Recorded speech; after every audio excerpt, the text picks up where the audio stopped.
All right, Firehouse sub text the hour 803-404-6100. I'm guessing we got a little traction on a couple things.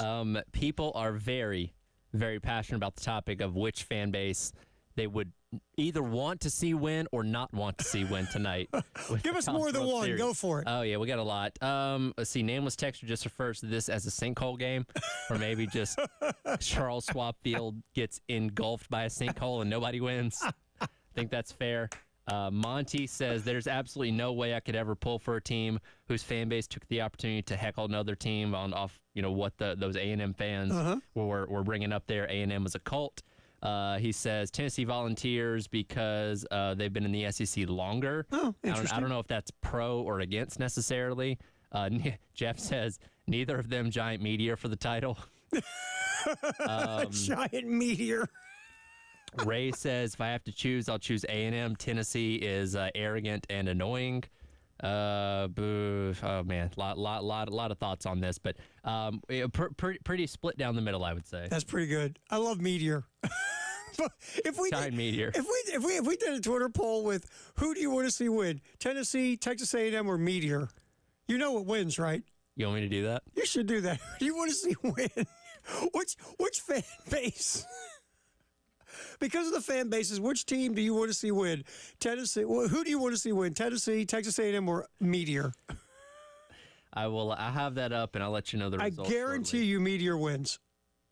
But it's like, because again, there's a lot of fan bases that people don't like. Florida fan base rubs people the wrong way, but like, I can't think of two fan bases that are quite as polarizing for how many, like, you don't even have to be a rival with them. Casual SEC fans, like, oh, I can't stand Tennessee fans. Like, here's the example.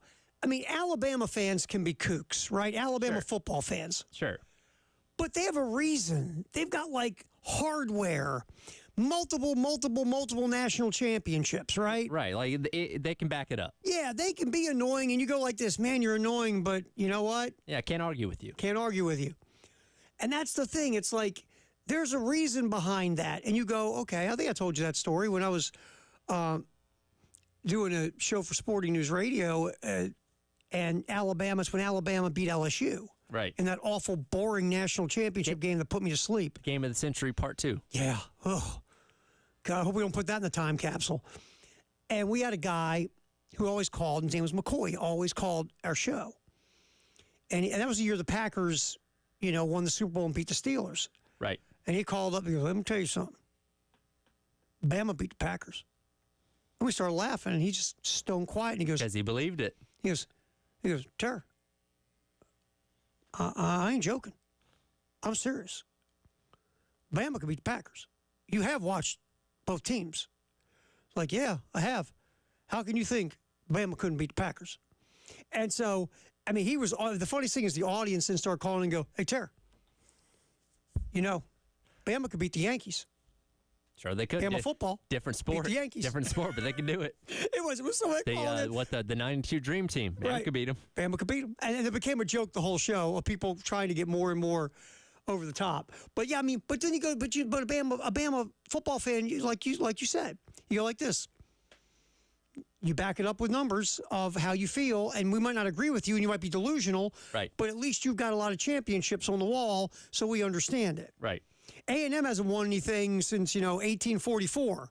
And Tennessee, besides Pat Summitt, they've got themselves a national title in football. And give credit to our guy Elijah because he brought up a really good point. It's like, Tennessee, they can't be worse than any other fan base. Has any other fan base single-handedly undone a sure coaching hire? With Schiano. Has any other fan base pelted a football field with mustard in the middle of a game? Like, these people are out there, man. And you remember the golf ball. The mustard golf ball and the golf ball. That's right. In that Ole Miss Tennessee game.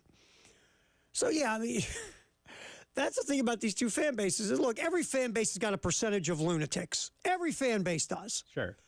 No fan base is without loons.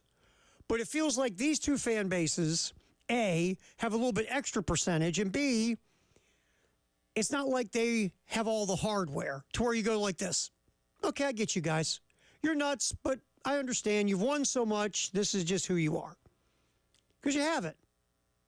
But right. So keep it coming, 803-404-6100, and we'll get them back in next hour as well. We'll put up the Twitter poll. Who do you want to see, Tennessee, A&M, or a Meteor? Yeah, so I got Tennessee A&M or Meteor hits Stadium. I like it. We have a character limit here, so. That's so good. All right, we're just having some fun with it, too. So anyway, feel free to jump in and have fun with us at 1075 The Game on Twitter. All right, 803-404-6100. We'll come back in here. Football in the 1 o'clock hour. We'll finish up this post about Shane Beamer that's on the On3 National site that we started picking at in the last segment. Apologize we didn't get to it. We were talking about the text of the hour and stuff like that. We'll get to it next on the halftime show on The Game.